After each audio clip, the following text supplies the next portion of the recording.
On the day of Pentecost, all of the believers were meeting together in one place. Suddenly, there was a sound from heaven like the roaring of a mighty windstorm, and it filled the house where they were sitting. Then what looked like flames or tongues of fire appeared and settled on each of them. And everyone present was filled with the Holy Spirit and began speaking in other languages as the Holy Spirit gave them this ability.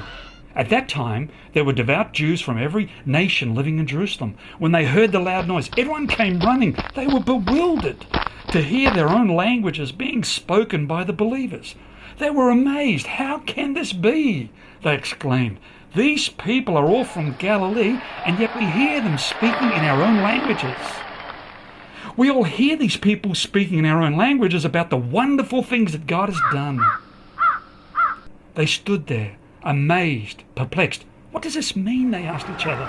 But others in the crowd ridiculed them, saying, "They're just drunk, that's all."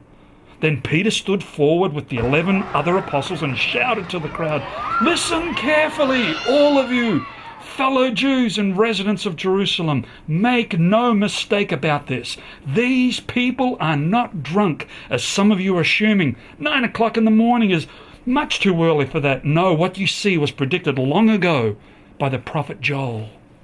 In the last days, God says, I will pour out my Spirit on all people. Your sons and daughters will prophesy.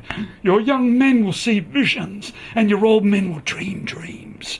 And in those days, I will pour out my Spirit, even on my servants, men and women alike.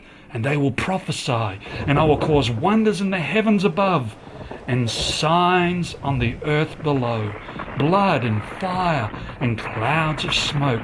The sun will become dark and the moon will turn red before that great and glorious day of the Lord arrives.